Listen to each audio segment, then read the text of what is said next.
Querido amigo, damos graças a Deus porque iniciamos mais uma jornada dentro do projeto que temos de estudar toda a Palavra de Deus. Você sabe que o alvo desse programa é estudar toda a Bíblia Sagrada nos seus 66 livros, os 39 livros do Antigo Testamento e os 27 do Novo Testamento. Todos esses livros compõem esse livro maravilhoso que é a Palavra de Deus, o único livro que revela o querer de Deus para nós. Hoje temos como alvo conhecermos os aspectos introdutórios desse primeiro livro da divisão do Antigo Testamento, que recebe o nome de Livros Poéticos. Vamos conhecer o livro de Jó, e faremos isso através de diversas considerações, iniciando com uma introdução aos livros poéticos, aos livros de sabedoria. A Bíblia, conforme cremos, é a palavra de Deus. Ela nos chega por intermédio das experiências do povo de Deus. Ela expressa todas as emoções da vida de fé e trata de muitas áreas de experiência humana que podem parecer seculares ou não espirituais. E em nenhum lugar isso é mais verdadeiro do que na literatura poética ou na literatura de sabedoria. Esses livros poéticos expressam todas as emoções que o fiel encontra na vida. Sejam elas emoções de louvor ou amor a Deus, sejam elas de ira contra aqueles que praticam a violência e o dolo, ou sejam elas de lamento e perplexidade pessoal, ou então de apreço pela verdade de Deus. Tradicionalmente falamos de Salmos e de Cântico dos Cânticos como os livros de poesia bíblica, e de Jó, Provérbios e Eclesiastes como os livros de sabedoria bíblica. Os 5 livros chamados poéticos são Jó, Salmos, Provérbios, Eclesiastes e Cântico dos Cânticos. E eles nos fornecem os melhores exemplos de como ler hinos, cânticos, poesias, provérbios e reflexões sobre a vida humana. Muitos dos temas e das características das literaturas egípcia, cananeia, mesopotâmica, são encontrados também no Antigo Testamento, particularmente nessas passagens poéticas e de sabedoria. Entre os mais comuns estilos estão o paralelismo, que é um recurso em que uma linha de poesia é seguida por uma segunda linha que, de algum modo, reforça a primeira. Uma outra faceta do estilo literário é o quiasmo. Isso é, onde a segunda linha reforça a primeira com inversão da sequência das palavras e das frases. Nós temos também os provérbios numéricos, que, logicamente, enumeram um número de elementos ou ocorrências que partilham de uma característica comum. Temos também poemas acrósticos, por exemplo. O Salmo 119 é um poema acróstico que vai colocando cada uma das letras do alfabeto hebraico em destaque em 2 ou 3 ou 4 versículos. Isso é, cada verso ou seção começa com uma letra sucessiva do alfabeto hebraico. E finalmente também temos os recursos retóricos, onde a linguagem da poesia e da sabedoria bíblica procura tornar interessante e ajudando que as pessoas consigam gravar esses provérbios, esses recursos retóricos. Ok, depois então desses pequenos esclarecimentos, e você pode ler em qualquer livro de introdução ao Antigo Testamento mais detalhes sobre esses estilos literários, nós podemos nos ocupar então com os aspectos introdutórios específicos relativos ao livro do Jó. O livro de Jó, podemos introduzir esse livro da seguinte maneira: é talvez um dos livros que mais sofre críticas dos estudiosos que se ocupam com a compreensão do conteúdo bíblico. Certamente esses comentários, essas críticas se devem ao fato de Jó abordar assuntos bem delicados, como, por exemplo, o conceito sobre a maneira de Deus agir mediante a sua soberania e determinação, o problema do sofrimento humano. Enfim, são detalhes, são problemas, são assuntos que trazem vários comentários e, consequentemente, trazem algumas críticas para o livro de Jó. O livro conta a história de um homem reto, Jó. a quem Deus, podemos dizer, por insistência de Satanás, permitiu que ele fosse afligido para lhe testar a fidelidade e a integridade. Um segundo aspecto que nós precisamos entender refere-se ao ambiente histórico e geográfico do livro. É importante distinguirmos entre a data de Jó, a data em que Jó viveu e o tempo quando o livro foi escrito. Aparentemente, Jó viveu durante o tempo dos patriarcas, possivelmente perto do tempo de Abraão. E podemos concluir esse fato pelas seguintes informações. Não há no livro referências claras à lei de Moisés ou às suas instituições. Isso seria comum se Jó vivesse algum tempo depois de Moisés. Também, nós confirmamos essa ideia porque Jó mesmo oferecia sacrifícios em favor da sua família, uma prática característica dos dias patriarcais, quando não havia sacerdócio estabelecido. Em terceiro lugar, podemos entender que Jó viveu no tempo dos patriarcas porque a duração da vida de Jó se ajusta bem ao período dos patriarcas. Ele viveu mais do que 140 anos, conforme o capítulo 42. Devemos notar também que a força de alguns argumentos depende, em parte, da localização dessa terra chamada Terra de Uz, que era onde Jó tinha nascido. A localização dessa terra é incerta. Não há condições de se conhecer aonde era essa terra. Porém, há duas possibilidades principais. Uz era a descrição de uma área entre Damasco e o rio Eufrates, ou então Uz era localizada na fronteira de Edom, no deserto arábico. E parece-me que essa possibilidade coloca Jó mais perto das localidades comumente aceitas para os lugares de origem desses três amigos, que nós vamos conhecê-los durante o estudo desse livro. O ambiente do livro e os paralelos é um outro destaque que nós devemos fazer. Fora da Bíblia, os antigos sábios escreveram muito acerca do sofrimento humano. Por isso é possível admitirmos que a antiga literatura de lamentos com certeza influenciou Jó.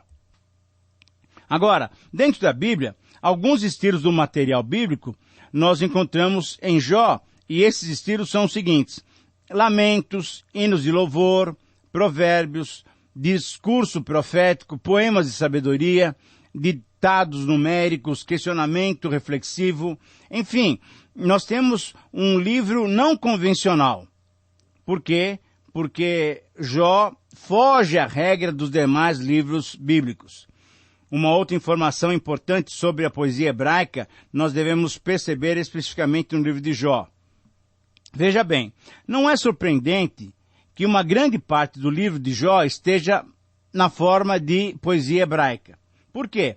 Porque a poesia tem sido descrito como a linguagem do coração, e o livro evidencia um personagem que está em grande angústia, tanto pelo seu sofrimento real, como pela ignorância da razão do seu sofrimento. Ele não consegue perceber, não consegue entender por que ele estava sofrendo tanto. Diferente do verso moderno, que é reconhecido como poesia por causa da rima ou da métrica, a poesia hebraica não depende de nenhum desses fatores. Em vez disso, nesse livro de Jó, a poesia hebraica emprega um artifício conhecido como, nós já nos referimos a ele, paralelismo. Veja bem, nós temos, em relação a esse estilo de se escrever, três tipos de paralelismo. Primeiramente, o paralelismo sinônimo, em que a segunda linha repete o pensamento da primeira linha. Segundo, nós temos o paralelismo antitético, isso é, a segunda linha do verso contrasta com a primeira linha.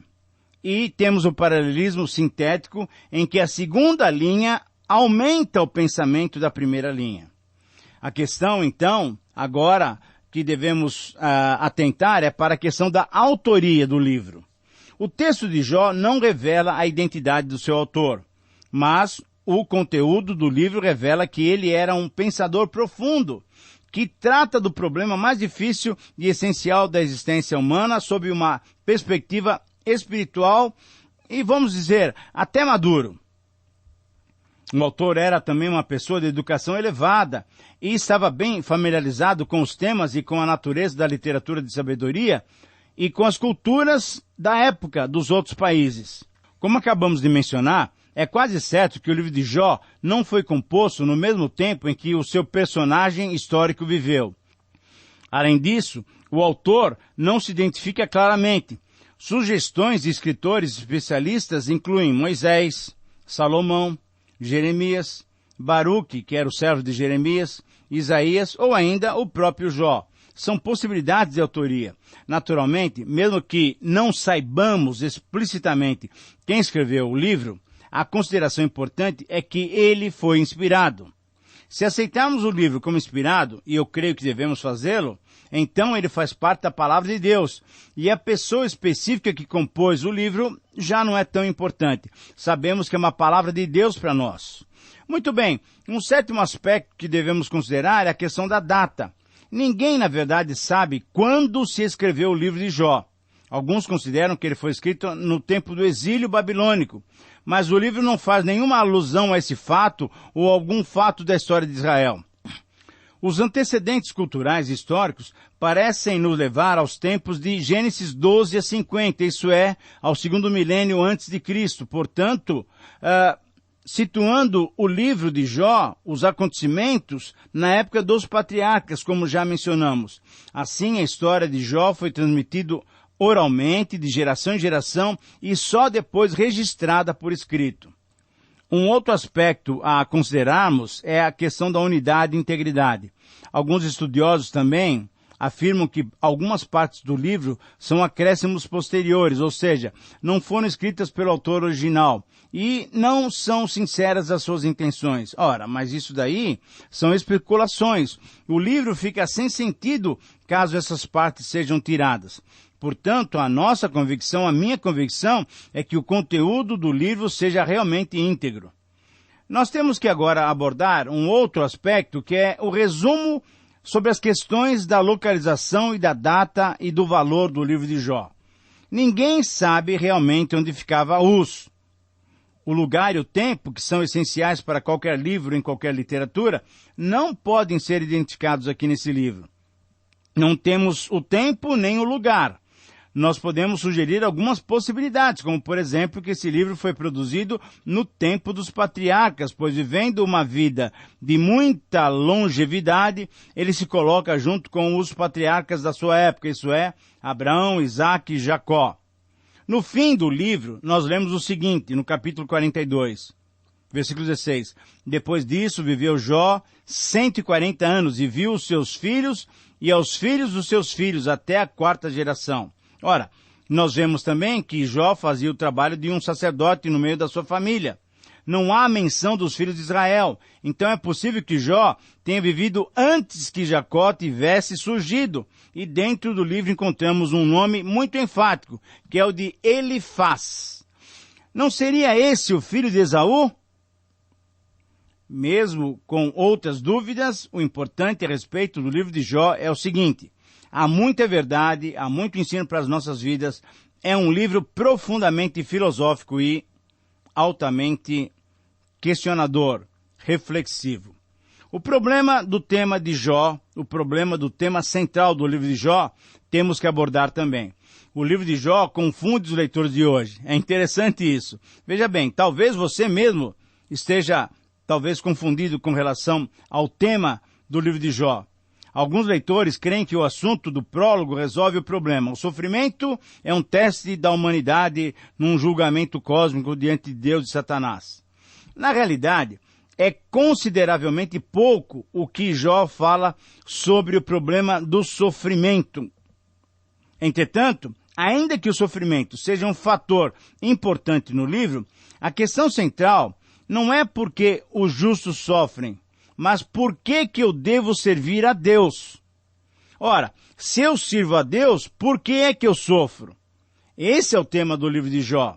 Então, eu queria abordar agora com você, já quase chegando no final do nosso programa, quais são as razões para o estudo do livro. O livro deve ser estudado, deve ser usado para explorar as perguntas mais difíceis da vida humana. Essas são algumas das questões que a maioria das pessoas, e com certeza você, meu querido amigo ouvinte, já deve ter feito numa ou noutra ocasião. Por que há mal no mundo? Por que a dor? Por que existe o sofrimento e a mágoa? Por que os justos sofrem? Veja bem, se você já fez essas perguntas, ou se você já teve respostas simplistas para essas perguntas, certamente o estudo desse livro fará você conhecer muito mais profundamente os mistérios dos caminhos de Deus. Por isso, nós precisamos saber quais são os propósitos do livro de Jó. Esse é um outro aspecto importante que devemos definir. Além do sofrimento humano, o autor quis tratar sobre outros temas importantes. Mas ao contar a história de Jó, o autor faz com que os seus leitores, com que nós que vamos estudar o livro, se identifiquem com as lutas espirituais e filosóficas de cada um dos personagens. E os personagens do livro são pelo menos 5. Deus, logicamente, no começo e no epílogo do livro. Temos também Satanás, que aparece bem no começo. Temos o próprio Jó e a sua família. E em quarto lugar, temos os amigos de Jó, Elifaz, Bildade e Zofar. E em quinto lugar, temos a participação de um outro amigo que surgiu no final, chamado Eliú. Como conselheiro de quem sofre, o autor do livro ilustra de modo bem claro a insuficiência da lógica humana para explicar a realidade e a natureza do mal no mundo e em nossas vidas. São 5 os aspectos que compõem o propósito do livro. Primeiro, o livro inteiro trata do problema da dor e do sofrimento. Jó volta-se particularmente para o problema do sofrimento do inocente. Mas, ao mesmo tempo, parece que esse problema é a ocasião para uma lição muito importante, que é viver pela fé. O livro é uma afirmação da glória e perfeição do Senhor, aquele que é digno de ser adorado e louvado.